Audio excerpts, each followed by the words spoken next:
There's 12 causes of project failure. And number 6 is lack of management support. You can't deliver a project successfully if the people above you keep moving the goalposts. Most project failures start at the top where people aren't aligned. You got stakeholders with different agendas, executives pulling in opposite directions, and the PM, he's stuck in the crossfire. That's why you run a weekly same page meeting to mitigate it all. It's more than just a meeting, it's a contract. One room, one plan, one voice, one direction. If the leadership isn't backing the plan, then it's not the plan that's the problem. Without clear support, your PM's not leading, he's babysitting chaos. If you want to finish strongly, then leadership, executive, and stakeholder alignment is a must.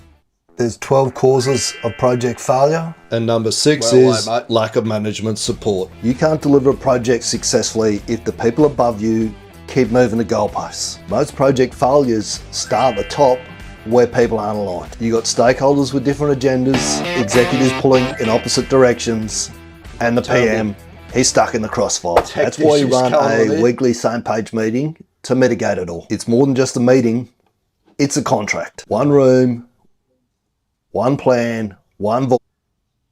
We'll have to chop the front bit of that. All right, we're good to go. We'll have to chop the front bit of that off. I changed the process there on how I did that first video, and normally shuts off by itself. And then I forgot I've actually got to turn it off. No problem. I could have listened to it 4 or 5 times, so it's not a big deal. Like the thing, it's awesome. Here's the ultimate thing, right? Don't just trust the process. We see that a lot. Trust the process. Make sure the process actually works first. Yeah, be hard on the process. That's funny. Well, welcome everybody out. This is super fun. We're talking about number 6, project failures and a lack of management support. So I'm really stoked. And let's do some intros. I usually ask Beanie how he's doing, but I'll start first today. Things are going great. Business is doing well. It's starting to get warm out here in Phoenix, so we're about to go out to the lake every week, and lots of really cool stuff. New books coming out. Beanie, I know you have some news and some cool things, so things are going great for me. How are you doing, partner? Yeah, mate. Same here. We're actually the opposite of you. We're heading into our a little bit cooler time now. So we had our summer over Christmas, and now, not that it gets particularly cold where I am. It's still like 20 plus degrees, which is, I don't know what that translates to your, that's Celsius, not Fahrenheit, but it's still quite warm. So, but yeah, new job kicked off, which is very interesting, working with new people. Always when you try to bring something new in, as in tact and all the sorts of things that we do, it's always good to see the reactions, and looking forward to getting into this one, mate, because it's a critical piece of the puzzle list, getting management support aligned with what you're trying to do, particularly when you try and do something a little bit different.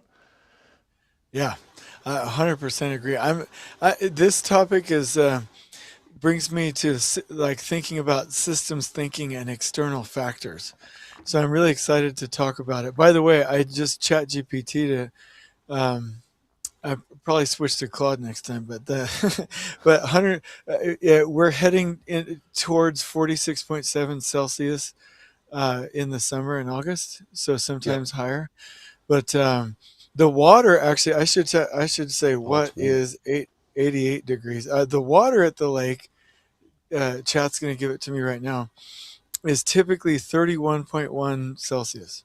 When we go out to the lake, it gets that warm. So you get in the water and you're like, okay, this is nice, I can stay here. Then you get out and the water is evaporated in like seconds. So you have to be moving and wet the whole time, or else I'm sorry for taking so much time, but I love going to the lake and I love going to the sand dunes. And I was like, I'm going to start inviting friends. I didn't realize how harsh these environments were. Probably nothing like where you are, but it just blew my mind.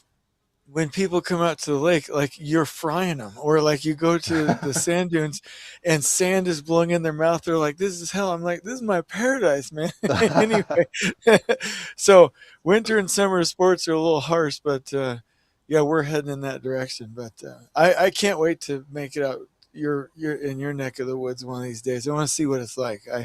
You have a harsh climate out there, or?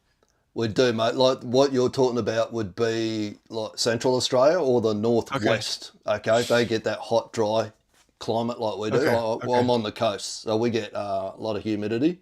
Not as Okay. bad as, like, if you go right to the top where Darwin is, that's like super humid, like Okay. really, like all year round. It's 100 degrees, well, what you'd call 100 degrees, I suppose.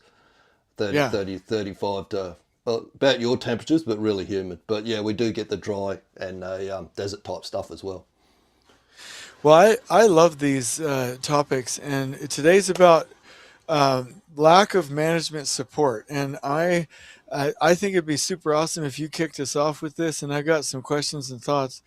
Um, Maybe I'll just say one thing. The one thing I want to say before you get started is and this is taken a bit far, but I usually say I think it's immoral and unethical to hold a person accountable or a team accountable for a project that they didn't plan and that they don't have support for. Now, that's not great English, Yep.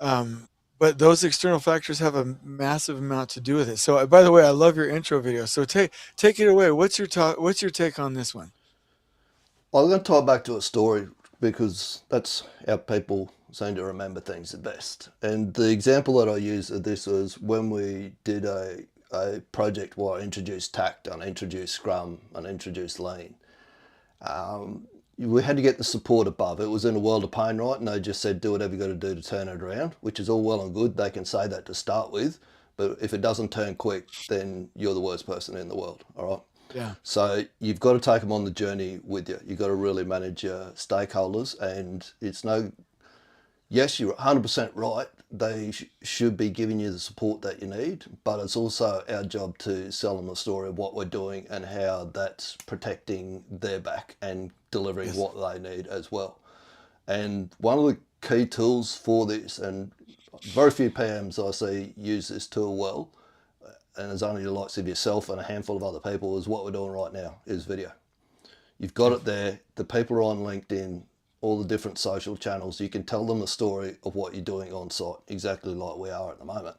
And that was what Yeah. I did on that project. I just went, these are the things that we're putting in place. This is how tact planning works. Okay. And then as soon as the EGM would come to site, make a beeline for my office to see whether my whiteboards and the walls in my office reflected what I talk about, because I have pictures of your stuff all up on the walls and tack plans on the walls and the whiteboards that we're speaking to every morning. So he would come and see for himself that that was actually happening. And that created the support. Then he actually brought the CEO out at one point, brought him in, and they spent an hour in there. He goes, explain tact to him. And it was only basic stuff that you and I just think, this is just normal. Yep. But Yep. these guys haven't seen this sort of stuff before, don't understand how powerful it is. So you really have to sell that. If you want that really good support, it's not just a one-way street, right? We've got to sell the story of what we're doing and bring them along on the journey as well. I like that a lot. I like that he made a beeline for your for the office, because you're right. You have to. I didn't think about that. So just candidly, like, I thought about it as a one-way street. There's two, and I want you to know I don't take any credit for these. Claude and AI is getting so good that I was able to do two things recently. One is Calumet K was a book about I don't know if you've ever read it, but it's a book about a superintendent 140 years ago that was building a grain elevator. And the grain elevator would obviously load it onto railway cars or ships, and it was a way to transport wheat grain. And it's an interesting story. It was written 140 years ago, so there's some racist and sexist language in there. So I literally downloaded this into Claude and said, "Hey, I'd like you to take my commentary for each chapter, rewrite it, modernize it." But it's a beautiful story, and I just republished it because it's in the public domain. Nobody has the copyright to it. I republished it as The Fixer, a superintendent story. And I don't necessarily believe in fixers. I think that a great builder professional should know how to fix a job, but I don't think we should make it a habit, right? But this person was basically that's what the story is about. And It's so interesting. Yeah, the owner of the construction company that sent, and the character's name is Charlie Bannon, and they send him down there to fix this, and he does it in a nice way. He takes over for the existing superintendent in a nice way, and the whole nine. But they find out that the cribbing is held up by the railroad. Sorry, I can't speak. Railroad.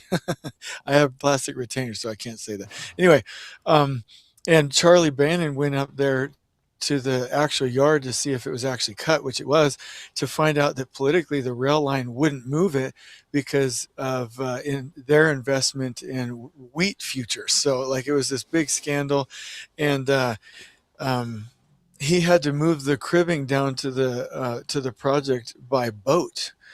And the scene that stands out to me is he sent I can't remember they definitely use Morse code and what do you call those machines? Uh, Dang Oh, it! yeah, I know what you're talking You, about. you know what basically he telegraphed back to the home office um, that he was gonna use shipping, and for McBride and Company to go ahead and pay the bill, and they telegraphed back, we'll cover the bill. But the aspect that I missed that you just brought out is that McBride and Company had confidence in Charlie Bannon because he had the interest of the company at heart. They knew he would take care of the men, and it had accidentally was only men back in the day, but the men on the site. And they knew that he understood their vision, their wants, and they would execute it according to the company's best interests. And that's the part of the story that I didn't get until you brought up this concept that it's a two-way street.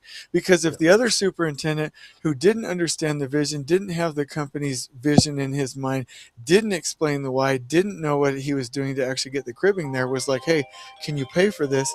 They probably would have telegraphed back with something completely different. So yeah, it's really interesting that you brought up that point. So keep going. I hadn't thought about that before. What else yeah. would you say about that topic? Well, and to your point, it is a struggle, yeah, and probably something I struggled with for a lot of years as a superintendent. Because as a superintendent, you just want to be working with the guys out in the field and doing what you know that you do well. And managing stakeholders is just like, just keep them out of my road. I don't really want to know about them. They're just a pest. They're just an annoyance, Yep. and they got a job to do as well. And they're the ones that's fronting up to a board or executives and explaining to them where the project at and why the project's where it is. And if Okay. they haven't got a clear story or a clear picture of what's going on, then that's going to cause them to ask questions. Yeah. And like they've got someone on their back all the time, so guess what happens? You know what happens? Shit rolls downhill, right? It always does. So Exactly. it's going to come Exactly. back to the site, and Yeah. that just creates chaos for the whole site because all of a sudden the PM's getting hammered. So he's going to the construction manager, he's going to the superintendent, who's then pushes it to the supervisors, and the admin's getting hammered with it, and it's the schedulers are getting pushed. Where is it? What's this? Why is this slipping? And it just creates havoc.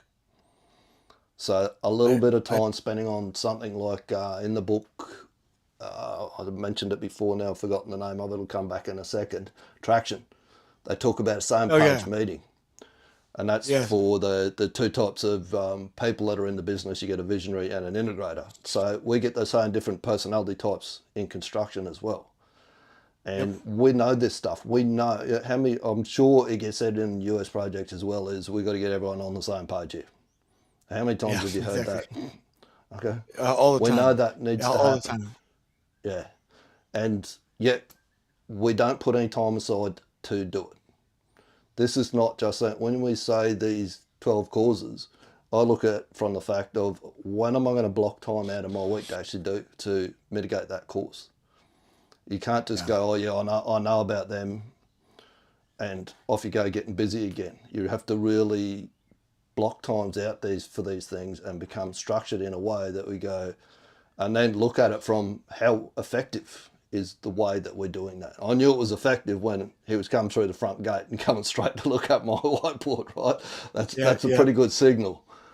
And that's what we're It's a trying pretty to do, good signal. separate signals from noise. I love that, and I hope I'm not derailing this by mentioning another one. I used Claude to um, write a book about Patton. All of my other books I Oh, wrote, love but Patton. these two Yeah, recent ones were AI. These two recent ones. That's why I'm making that point. I don't want to yeah, take credit for it when Claude did it for me, but I took the 1970s movie Patton and asked Claude to work with me because I did a podcast transcript, or sorry, I did podcast on him. So I took the transcripts and I said, let's write a book, spit it out in like 15 minutes. And it's quite remarkable, but went from scene to scene. And uh, it was reinforced even more so how much of a genius Patton was uh, from as a military commander. Even Bradley um, and a lot of the other generals that went on to like shape United States military doctrine after that used Patton's standing tactical orders. But he didn't do himself a favor because he didn't manage the stakeholders like you're talking about. He would run his mouth. Obviously, the soldier slapping incident. He was very callous. What's interesting is when they were planning the Italian campaigns heading towards Palermo and Messina, he actually wined and dined Eisenhower's chief of staff, and he knew how to do it. But then he got complacent. Then he gets put into the doghouse for a year. Then he gets used as a decoy for Hitler. Then at the end of the war, does not get actually to fight on the Pacific theater.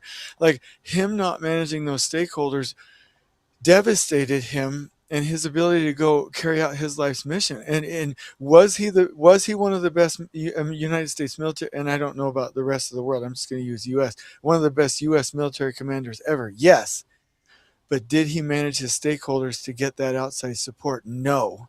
And even to the point, you remember that one part of the movie where Eisenhower reroutes the fuel to Montgomery instead of Patton, so Patton ends up at a standstill. So yeah, like your point is well taken and it has amazing historical precedence. If the number one U.S. military commander can be put in the doghouse and not get the support he needs for not managing it, what's going to happen to the rest of us? yeah, 100%. So anyway, I hope I Important didn't go point on the there. Like, wrong direction there, but no, the, that's an important point, right? He knew that he needed to do it. So that's what I said. We say it all the time. We've got to get everyone on the same page. Inadvertently, we know that we need to do it, but we slip into busyness. And then the first thing yes, that goes is the likes of that. And we need to recognise the importance of it. As you said, if it can affect Patton, it can affect all of us. yeah. 100%. Because if I'm understanding the concept right, we need the owner to make decisions. We need the designers, and see if I got this right. We need with design and clarity. We need us to support us with maintenance and access and overhead MEP coordination. We need everybody in this. And if they don't feel like we have their best interests at heart, we haven't communicated the plan, and they don't know how to connect. It actually just had be trying to withhold on purpose. It may even just be accidental. We're not Mm. going to get what we need. What did I Yeah, get that right? 100%, mate. 100%. Okay. It's yeah, it's So it's why is it's just a okay? giant communication Yep, game, right? And this is part of it. 100%. And there's something else. I hope I'm not taking in the wrong direction. How did you do those videos when you were in your story? Like, Just did you just YouTube. record them and So send them out? no, LinkedIn Live. Just used to. I knew roughly the time when people were going to be in the airport because it was going two ways, right? So one of the guys on site see, so they got an understanding of what was going on or what we're doing Okay. because Okay. when you're trying to move something quick, you got to take every leverage point that you possibly can. So it was partly for them. Okay. This is what we're doing this week, and then it was an education piece for the executives as well. Like the execs haven't got all day to sit on LinkedIn and watch a 25 or 30-minute video through, right? You're going to lucky if you're going to catch them for a minute or two. So you're going to catch them real Correct. short and sharp in the front end, and then your headline and a little bit of your text. All they need is a big picture. This is what we're doing. Beanie's got a board, and he's got a tack plan on it, and the tack plan works like this because of this. And it's going to fix this problem on the project. But then it was a little bit more in depth for the other people that wanted to understand it better. But it was just literally jump on LinkedIn, hit the live button, and talk about what we're going to do. Nothing fantastic. But my question is that you were broadcasting project specific information through those channels. Is that right? Yep. Okay, perfect. Yep. So it's interesting because it sounds corny and people think, oh, the video or the podcast or whatever is something special, but or something different. But I've said this before. Our podcast actually started as a 2 or 3 minute voice recording to other superintendents on the project site because we had to scale communication quickly back and forth. And then after a couple months, the supers are like, hey, that's neat to know that every day. Hey, I'll share that concept. And I was like, why don't I just put this on a podcast? But it's actually the same thing, right? It's video and audio. And then the other thing is, and I hope I'm not talking too much about Patton, but something that the book that I just wrote with Claude is actually published. It's called Patton, A Pattern for Superintendents. Was how fast his communication systems worked. And everybody remembers when the Battle of Bastogne, where at the Battle of the Bulge, Patton pivoted north and in a very short amount of time moved more equipment and soldiers to I would say counterattack the Germans and push back the Battle of the Bulge than any other military campaign in history. And when Eisenhower got out of the meeting and he had charged Patton to do it, Patton only issued a 2-word order: play ball. He communicated with he got his command online. He said, play ball. They already knew the orders. They already knew exactly what they were going to do. They already had contingency plans. The communication was so clear. They knew why, because he was already listening to radio communications and could see this coming. All he had to do was say, play ball. And so what I'm hearing from you is like, hey, back to stakeholders and everybody else, like, this is where we're going. Not only will we get the support, but we'll get the unified action. I really like that. Yep. And then I guess the simplest part of this, and we're probably almost done because we're nearing our time, but I bet the simplest part of this is then we get our answers, then we get our design, then we get our funding, then we get permits, then we get permissions, then we get all of the road closure that we need for one day, because they know, if I'm hearing you right, that we have their best interests at heart, and they know the plan. Exactly. Well, they know what's going on. They've got visibility on it. Transparency. I love it. Well, we're wrapping this up in the next 2 minutes. What would be your closing challenge for everybody? Start using video. Live, whatever it is. Your phone's the best communication device you'll ever like. I go to we're talking military, right? So Team of Teams, I don't know if you've read that one at all, General McChrystal.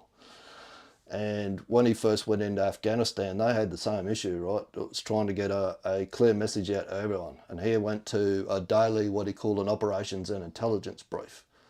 And he said, you think the US military would have all the tech and stuff, but he said basically they had band-aided together Skype and a few other bits and pieces to be able to get the information out to everyone, okay? And he looked at it from the perspective, they're going, but you're given classified and sensitive information out, and he goes, but if people don't have it, they can't do their jobs. So everything that he could possibly share, he did. And that meeting grew to nearly, and he made it so valuable, and this is part of it as well, he made the meeting so valuable to get people to buy in that they wanted to turn up. He didn't have to force them to turn up. And in the end, he had, I think, nearly 6,000 people that have on this O&I brief every day. And this is like all over the world, right? So you got the CIA in America, you got operatives in Afghanistan. This is going across multiple countries as well. And it's the same thing. What he was doing was exactly what we're doing today, is creating management support as well, because he could go, he had everyone up right to the White House that was sitting in on this meeting, giving everyone a clear picture what was happening in the field and why they were making decisions, giving them context. And that's That's if awesome. there's one thing to take away out of this, this is about, if you want management support, you need to give them context around what you're doing. Yeah, that's amazing. Well, this was an amazing segment, and I look forward to heading off to number 7 on the next one. I appreciate it, and I hope everybody appreciated the topic. So you know what to do: communication, alignment, video, and make sure that we're managing in all directions so we get what we need. Beanie, I appreciate you letting me be on with you today. This was awesome. Pleasure again, mate. Thank you very much. We'll speak soon. Okay. Yes, sir.